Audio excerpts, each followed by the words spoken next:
बार फिर से स्वागत है हमारे इस चैनल पर। हम आपको हिंदी विषय के बारे में वर्णमाला का लेक्चर आपको 2 लेक्चर में मैंने बताया था कि वर्णमाला को कैसे आसान तरीके से हम लोग समझें।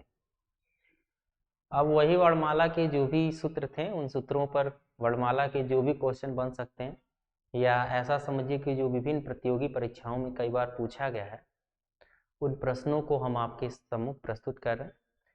अगर इन प्रश्नों की श्रृंखला आपको तैयार है तो मुझे ऐसा लगता है कि यहीं से वर्णमाला के सारे क्वेश्चन अधिक से अधिक पेपर में आपको मिल जाएंगे। चलिए शुरुआत करते हैं क्वेश्चन की। क्वेश्चन में देखिए, हिंदी वर्णमाला में उष्म व्यंजन कौन सा है? तो आप वीडियोज में देखे होंगे। आप वीडियोज को उष्म व्यंजन किसे कहते हैं मैंने बताया था। उष्म व्यंजन 4 हैं: तालव्य, मूर्धा, दंता, तालव्य स, मूर्धा स और दंता स, और दंता स और ह। इनको उष्म व्यंजन, उष्म इसलिए कहा जाता है उष्म। स मतलब स ह, इनके साथ जब भी हम लोग उच्चारण कर रहे होते हैं तो उच्चारण के साथ साथ उष्मा का भी प्रभाव, इसलिए इन्हें उष्म व्यंजन भी कहते हैं, है ना। तो आप देख पाएंगे यहाँ पर पहला है एक स और ह, ये क्या है? उष्म व्यंजन। ठीक है, अगला क्वेश्चन देखते हैं। हिंदी के जिन वर्णों के उच्चारण करते समय केवल श्वास का प्रयोग किया जाए उन वर्णों को क्या कहते हैं? देखिए, हमने बताया था वर्गीकरण 2 आधार पर होता है, एक कंपन के आधार पर और एक श्वास की मात्रा के आधार पर, है ना। एक श्वास की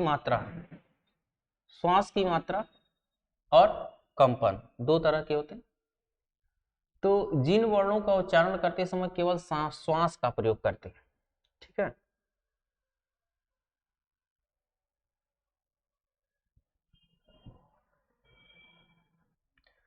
तो यह वर्ण क्या है? अघोष है।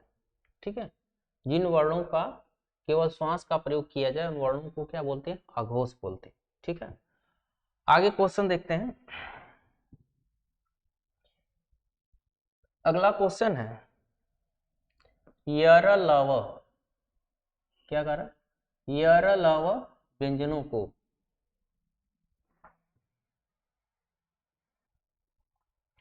तो यर लव व्यंजनों को क्या कहते हैं? यर लव जो व्यंजन है इन्हें अंतस्थ व्यंजन बोलते हैं। ठीक है, 4 अंतस्थ व्यंजन होते हैं, यर लव स, इन्हें क्या बोलते हैं? अंतस्थ व्यंजन। अगला क्वेश्चन है निम्न में ओष्ठ ध्वनि है, पढ़ करके देख लीजिए या सूत्र जो मैंने बताया उससे देख लीजिए। ल को ल र फ जब पढ़ रहे हैं तब ओष्ठ का प्रयोग कर रहे हैं, इसलिए ये क्या है? सी ऑप्शन है इसका। ठीक है, ओष्ठ व्यंजन। वॉवेल को हिंदी में कहते हैं, देखिए एक होता वॉवेल, एक होता कॉन्सोनेंट। वॉवेल को हिंदी में क्या बोलते हैं? स्वर बोलते हैं। जिन शब्दों में अ आता उन्हें क्या कहते हैं? ये तो मैंने आपको पढ़ाया नहीं था, लेकिन अ से समाप्त होने वाले शब्द को हम लोग आकारांत बोलते हैं, है ना। अगला देखिए, कौन स्वर नहीं है?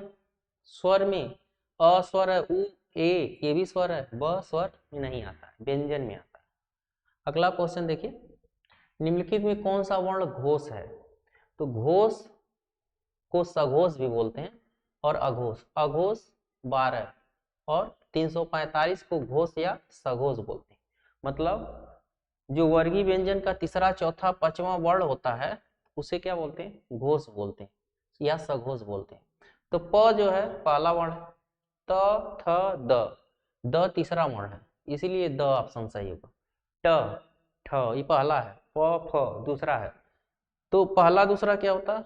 अघोष होता है, और तीसरा चौथा पांचवा क्या होता है? सघोष होता है, तो द होगा। भाषा की सबसे छोटी इकाई पूछ रहा है, तो भाषा की सबसे छोटी इकाई जो होता है वो वर्ण होता है। वर्णों से क्या बनते हैं? शब्द बनते हैं, शब्दों से क्या बनते हैं? वाक्य बनते हैं, और वाक्यों से पदबंध बनते हैं। ठीक है, और सबसे छोटी इकाई का मतलब जिसे हम जोड़ करके बनाते हैं। तो वर्णों से ही हम लोग क्या करते हैं, भाषा को बनाते हैं, वर्णों को जोड़कर। हम जो बोल रहे हैं इसमें क्या है, जो आप सुन रहे हैं इस सभी वर्णों का एक क्या है, समूह। वर्णमाला किसे कहते हैं, देखिए वर्णमाला शब्द समूह को तो नहीं कहते, वर्ण समूह को कह सकते हैं लेकिन ये सही नहीं है। शब्द गणना भी नहीं वर्णमाला में आता, आता क्या है, व्यवस्थित वर्ण समूह को। जब तक आप व्यवस्थित रूप में नहीं रखेंगे, अ से ज्ञ तक जो हम लोग पढ़े वो व्यवस्थित समूह है, अगर उसको आप बदल दें, इधर उधर कर दें, तो वर्ण का माला तो बनेगा लेकिन व्यवस्थित नहीं होगा। तो इसलिए डेफिनेशन सही है व्यवस्थित वर्ण समूह। ठीक है, अगला क्वेश्चन, निम्नलिखित में से कंठ ध्वनियां कौन सी है। कंठ, अकु ह विसर्ग का नाम कंठ, क और ख किस में आते हैं, कंठ में। ठीक, अगला, निम्नलिखित में उच्चारण स्थान के आधार पर मूर्धन्य व्यंजन, मूर्धा, ऋतु रसाणाम मूर्धा, ऋतु रसाणाम मूर्धा। तो ट, टू, टू मतलब ट वर्ग, ट ठ ड, ठ ड और ढ, ये क्या किस में आते हैं, मूर्धा में। ठीक है, मूर्धन्य व्यंजन इन्हें बोलते हैं। अगला देखिए, निम्नलिखित में से अल्प प्राण कौन है। अल्प प्राण और महाप्राण, अल्प प्राण 135 और महाप्राण 24 होता है। मतलब वर्गीय व्यंजन का पहला तीसरा अल्प प्राण और दूसरा चौथा महाप्राण। ठीक है, तो वर्गीय व्यंजन पे आते हैं, ये तो हटाइए इसको। तो पढ़ें, त थ द ध, ये 24 में जा रहा है, और क ख ग, तो पहला तीसरा ये है, पहला तीसरा, तो यही होगा क्या, अल्प प्राण। क जब बोलते हैं कम वायु की आवश्यकता है, ख पढ़ते हैं तो ज्यादा वायु की आवश्यकता है, तो ज्यादा वायु जब होगा तो महाप्राण, कम वायु की आवश्यकता तो अल्प प्राण। प्राण मतलब वायु, वायु का क्या है, पर्यायवाची है, कौन, प्राण। निम्नलिखित शब्दों में नवीन विकसित ध्वनियां कौन सी, तो नवीन विकसित ध्वनियां ये देखें, जिसे आगत बोलते हैं, ख और ग, है ना, नुक्ता व्यंजन जिसे बोलते हैं, नुक्ता ख नुक्ता ग। अगला, निम्नलिखित में से कौन सा घोष वर्ण है, घोष में फिर वही आ गया, अघोष और सघोष। तो सघोष को मैंने, अघोष को मैंने बताया था क्या 12, और सघोष या घोष को 345। तो ये तो दूसरे पर आता है, ये पहले पर आता है, प फ ब भ म चौथे पर आता है, इसलिए म होगा, म। ठीक है, ये तो 6 दूसरे पर आता है, ये भी नहीं होगा। अगला देखते हैं, निम्नलिखित में से एक वर्ण व्यंजन नहीं है, व्यंजन नहीं है, स्वर है, ये भी व्यंजन नहीं है, तो जो स्वर है वो व्यंजन नहीं होगा, यही होगा ऑप्शन उ स्वर है। निम्नलिखित कौन सी ध्वनि ओष्ठ नहीं है, ओष्ठ नहीं है, ओष्ठ पढ़ के देखते हैं, प फ ब भ म, ये ओष्ठ में आते हैं लेकिन त ओष्ठ में नहीं आता, त दंता में आता है ना। अगला देखते हैं, हिंदी भाषा में मूलतः वर्णों की संख्या कितनी मानी गई, तो हिंदी भाषा में मूल्य वर्णों की संख्या 52 है। हिंदी भाषा में मूल वर्णों की संख्या क्या है, 52, 52। कौन सा नासिक, इंग इय अंगड़ा नम नासिका च, तो इय शब्द किस में जाता है, नासिक। ठीक, अगला देखते हैं, ए ऐ वर्ण कहलाते हैं, ए दैतव कंठ ताल और ओ दैतव कंठोष्ठ, ओ और औ कंठोष्ठ में आते हैं, और कंठ ताल में ए ऐ कंठ और ताल में आते हैं। अगला है, निम्नलिखित में से स्थान नहीं दिया गया, किसे हिंदी का मानक वर्णमाला में, किसे हिंदी वर्णमाला में मानक स्थान, निम्नलिखित में से, क्वेश्चन गलत हो गया, निम्नलिखित में से किसे हिंदी वर्णमाला में यहाँ पढ़ेंगे तब इसको पढ़ेंगे, मानक वर्णमाला में स्थान नहीं दिया गया, तो जो श्री है इसको नहीं दिया गया, ल और क्री और अंग आएंगे। ठीक है, अगला क्वेश्चन देखते हैं, निम्नलिखित शब्दों में किस शब्द को द्वित्व व्यंजन, द्वित्व व्यंजन है, द्वित्व व्यंजन डबल व्यंजन है, तो दिल्ली शब्द में क्या है, डबल व्यंजन, मतलब 2 बार आधा, डेढ़ व्यंजन, द्वित्व जिसे बोलते हैं। स स स अभी बताएं, इसे क्या बोलते हैं, उष्म संघर्षी व्यंजन।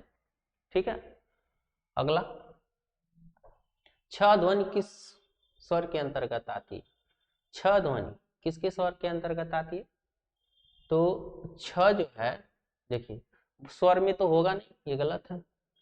वैसे तो ये कैसा है, संयुक्त वर्ण है ना। कौन में आता है, संयुक्त वर्ण। किससे बनता, आधा क और मूर्धा स से मिलकर के क्या बन जाता, छ बन जाता। ठीक, अगला देखिए, हिंदी शब्दकोश में छ किस वर्ण के बाद आता है। तो चूंकि हिंदी शब्द में है ना, जैसे हम लोग देखिए हिंदी शब्द में जैसे हम लोग मोबाइल में क्या करते हैं, एंट्री करते हैं जब नंबर, तो ए वाले आते हैं, तब बी वाले आते हैं, तब सी वाले आते हैं। उसी तरह से अगर हिंदी की एंट्री करेंगे तो हिंदी की एंट्री भी किस पे चली जाती है, इंग्लिश वाले लेटर से, क्योंकि ये के से स्टार्ट होता है। और छ अभी मैंने बताया किससे बनता, आधा क और मुर्दा स। तो यहाँ के एस एच ले लेंगे, तो के से स्टार्ट होने के नाते तो क के बाद कौन आ जाएगा, छ जो होगा क के बाद आ जाएगा। ठीक है, छ जो होगा क के बाद आए। अगला देखते हैं, ज्ञ वर्ण किन वर्णों के संयोग से बनाता। तो ज्ञ वर्ण जो होता है आधा ज और इ से मिलकर के बनता। ज्ञ जो है आधा ज और इ से। ठीक है, निम्नलिखित में अघोष वर्ण कौन है, फिर वही आ गया। अघोष का मतलब 12, पहले दूसरे पर जो होगा प फ ब, ये तीसरे पर है, च छ ज तीसरे पर है, क ख ग, ये है नहीं। देखिए अघोष वर्ण पूछ रहा है ना, प फ ब, प फ ब, तो हमने बताया था 12 345। ठीक, और च छ ज, च छ ज, ये कहाँ पर जा रहा है, च छ ज चौथे पर जा रहा है। और ये देखिए ह जो है, ह तो नीचे है, सबसे नीचे है। और उसके बाद हम लोग पढ़ते हैं, इसके बाद हम लोग पढ़ते हैं च वर्ग छ वर्ग स वर्ग, हो गया स। तो स जो होता है अघोष वर्ण में आता है, स जो आता है किस में आएगा, अघोष वर्ण में, फार्मूला के अंदर। ठीक, आगे देखते हैं, घ का उच्चारण स्थान है, अकु ह विसर्ग, क वर्ग का है, अकु ह विसर्ग नाम कंठ, कंठ में आए। अगला, निम्नलिखित में संयुक्त व्यंजन कौन सा है। तो संयुक्त व्यंजन देखिए ज्ञ को बनाया जाता है किससे, अभी पढ़े, आधा ज और इ से किसको मिला के बनाते हैं, ज्ञ को, इसलिए क्या है संयुक्त व्यंजन।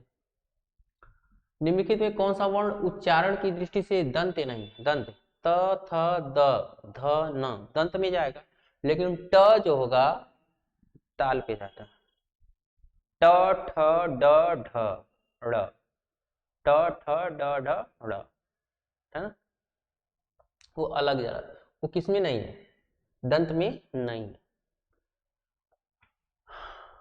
कौन सा अमानक वर्ण है, देखिए मानक में ख है, घ है, और एक है भ भी मानक है, लेकिन एक कहीं कहीं इस तरह से लिखा रहता है भ, इस तरह से, तो ये मानक नहीं होता, इसको क्या बोलते हैं, अमानक वर्ण।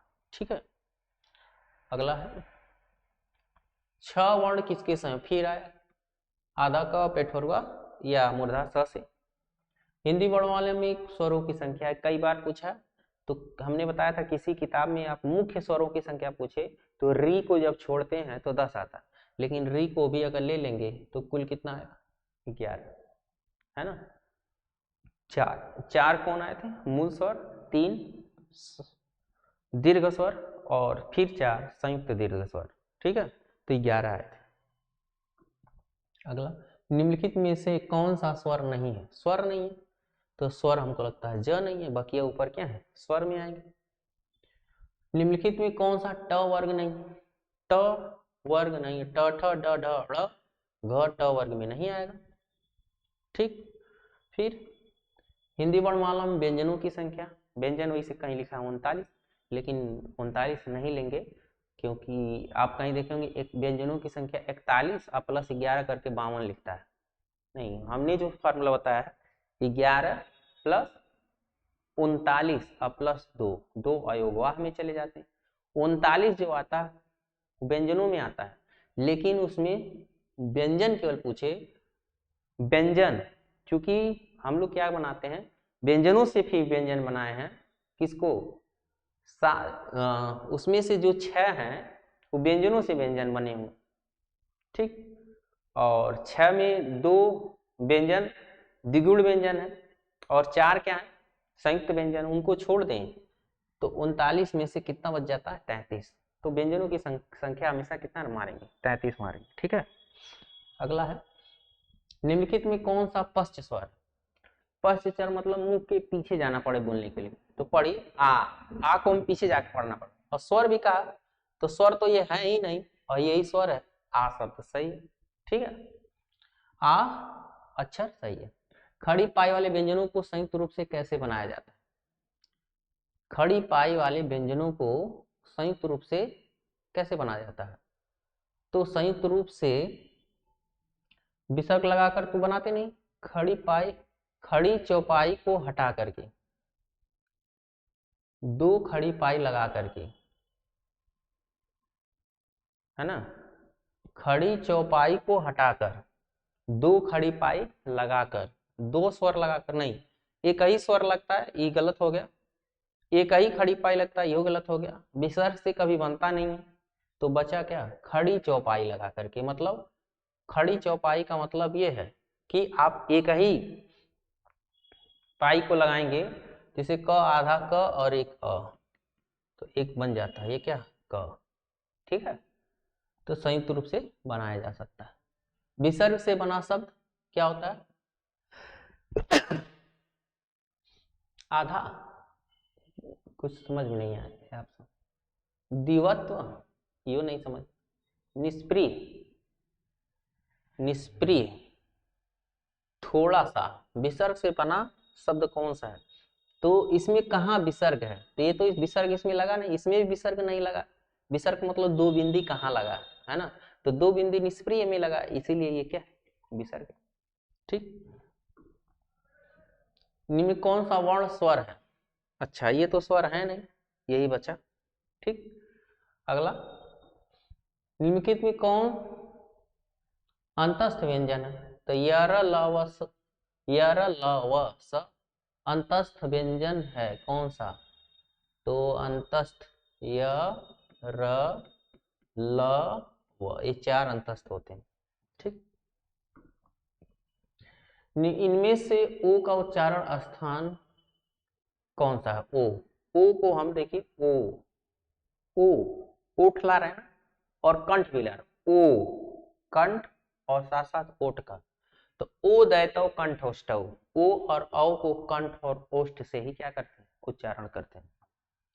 अगला है, च और छ वर्ण का उच्चारण स्थान कौन सा है? च और छ का, तो ईचु यसानाम तालु, च छ, ईचु यसानाम तालु। और क ग ज फ ध्वनिया किसकी हैं? तो क ग ज और फ जो ध्वनिया है वो अरबी फारसी की ध्वनिया है ना। नुक्ता व्यंजन जो आते हैं वो कहाँ से आते हैं? अरबी फारसी से, ठीक है। तालब व्यंजन, तालब व्यंजन, तालब व्यंजन अगर देखा जाए तो च छ ज, ईचु यसा नाम तालु सूत्र से च छ ज झ, ठीक। कौन सा वर्ड घोष नहीं है? घोष का मतलब अभी बताया था मैंने, 12 अघोष और घोष 345, तीसरा चौथा पांचवा वर्ण अगर है तो देखते हैं। य र ये दूसरा में, ये घोष नहीं है, और ल घोष, त थ, य र ल व, य र ल व, य र ल व, त थ, तो पहले पर आ रहा, तो पहले पर आ, और घोष नहीं है कर रहा ना, तो हम लोग पढ़े आज इसका मतलब घोष नहीं, इसका मतलब क्या है? अघोष है। तो अघोष के फार्मूले में कौन आ रहा है? तो यह र ये दूसरे पर आ रहा है, ल तो तीसरे पे चला जा रहा है, और त पहले पर आ रहा, त थ पहले पर आ रहा, और ड त ट ठ ड, ट ठ ड ये किसी भी चला तीसरे पर चला जा रहा। तो ये अघोष होता है, ये क्या होता है, सघोष होता है। तो घोष नहीं है तो अघोष है। तो अघोष में कौन आ रहा है, अघोष में देखिए इसमें कुछ मिस्टेक हमें लग रहा है। अघोष में 12 चाहिए, तो त भी आ रहा है और कौन आ रहा है, र भी आ रहा है ना, त भी आ रहा है र। तो यर लव कहाँ चले जाते हैं, अंतस्थ में। ये वर्गीय व्यंजन का तो है नहीं, तो वर्गीय व्यंजन के अनुसार ये कहाँ पर आएगा, त। वो अंतस्थ में, ये तो अंतस्थ व्यंजन में चला जाता है, ठीक है, तो त होगा। अगला देखते हैं, किस शब्द में री स्वर नहीं है, कृपा में है, कृष्ण में है, दृष्टि में है, आज में नहीं है। ये शब्द री के ही क्या है, परिचायक हैं, ठीक है। आगे देखते हैं, किस ध्वनियों को अनुस्वार कहा जाता है। अनुस्वार का मतलब होता है जिसमें नासिक के जितनी भी, नासिक के स्वर के बाद आने वाली जो नासिक ध्वनियां होती हैं, है ना, स्वर के बाद आने वाली जो नासिक ध्वनियां होती हैं वही क्या होती हैं, नासिक ध्वनियां, उसी को अनुस्वार कहा जाता है। ओ और ओ तो कंठस्थ हो, ये फार्मूले पर, ठीक है। अगला देखते हैं, स्वर ध्वनियां, स्वर कितने हैं, स्वर ध्वनियां देखिए, स्वर ध्वनि के प्रकार, हाँ, ध्वनि के प्रकार होते हैं। स्वर ध्वनि तो केवल 11 ही होता है, ध्वनि के प्रकार तो 52 में है, ठीक है। ध्वनि के प्रकार किसमें आ रहा है, 52। तो इस तरह से आपको मैंने एक पार्ट में लगभग 50 क्वेश्चन करवाए और एक पार्ट और करवा देंगे 50 क्वेश्चन। तो जो भी परीक्षाओं में आए हैं या आने वाले होंगे, यहीं से आपको मैच कर जाएंगे। अब इससे ज़्यादा आपको वर्णमाला में सोचने की जरूरत नहीं। तो वीडियो को लाइक करिए, सब्सक्राइब करिए और शेयर करिए, आपसे निवेदन है। और हिंदी में कौन सा चैप्टर का वीडियो आपको चाहिए वो कमेंट बॉक्स में डाल दीजिए। धन्यवाद।